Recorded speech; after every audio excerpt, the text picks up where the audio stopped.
Apresentado o contexto de surgimento do paradigma globalista nas relações internacionais, nos cabe agora abordar as 4 premissas ou imagens que fazem parte desse paradigma. Bom, a primeira dessas imagens diz respeito ao fato de que os globalistas dão bastante ênfase na estrutura do sistema internacional. E aqui cabe fazermos uma importante distinção. Nós já analisamos o conceito de níveis de análise em relações internacionais. Vimos que as teorias precisam analisar qual é o nível de análise prioritário dos quais elas partem para poder fazer a sua compreensão ou explicação dos fenômenos na arena internacional.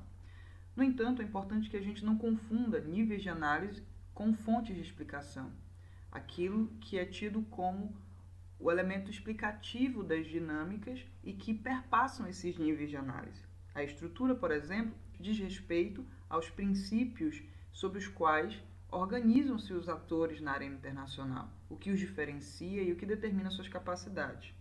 E para os globalistas, um elemento determinante, essencial da estrutura do sistema internacional é justamente a dinâmica produtivista determinada pela racionalidade instrumental econômica.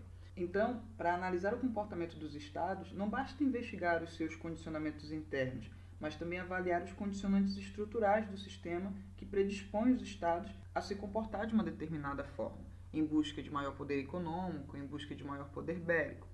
Para a gente poder fazer essa distinção de maneira mais clara, imaginem, por exemplo, que o sistema internacional ele é, na verdade, uma dimensão, um espaço. Bom, esse espaço possui alguns princípios de ordenamento. Se olharmos para o século XX, veremos que boa parte do século foi marcado por uma ordem bipolar, onde nós tínhamos 2 autores com grandes capacidades materiais e bélicas, de modo que, atualmente, nós já visualizamos uma ordem internacional muito mais multipolar, ou seja, diversos atores que interagem com capacidades muito mais próximas, principalmente no que diz respeito à dinâmica econômica. A estrutura, então, é o qualitativo, é o elemento característico dessa dimensão, de como esse sistema interestatal ele está organizado.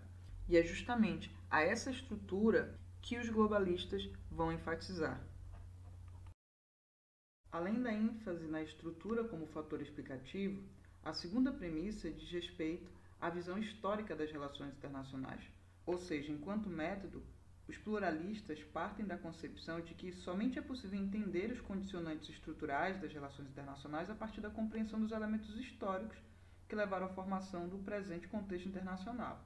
Poderíamos, por exemplo, compreender melhor os atuais condicionantes estruturais ao investigar o desenvolvimento da economia global a partir dos seus diferentes modos de produção e de como esses modos influenciaram na relação entre os Estados e dentro dos Estados.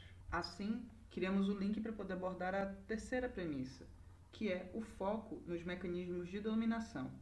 É notório que as teorias que compõem essa imagem de relações internacionais reconhecem a importância dos Estados e de atores não estatais, mas elas, além disso, dão ênfase aos mecanismos de dominação entre os Estados, classes e elites, para a compreensão do comportamento desses Estados na arena internacional. Por fim, a última premissa diz respeito à importância fundamental que os globalistas atribuem à economia. Eles tendem a atribuir a esses fatores econômicos um papel preponderante na explicação da política internacional, porque consideram que questões como segurança, que no caso é central no realismo, são produtos de relações econômicas de dominação.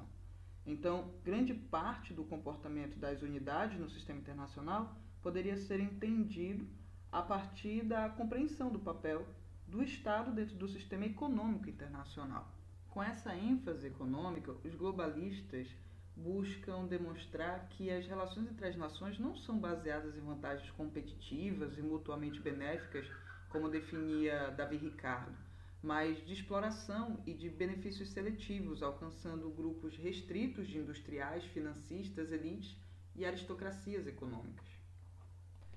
Compreendidos os elementos básicos dessas premissas, encerramos então essa fase da nossa disciplina e daremos prosseguimento em breve com a escola francesa, a escola inglesa e o que nós podemos chamar de um movimento pós-positivista no campo das relações internacionais.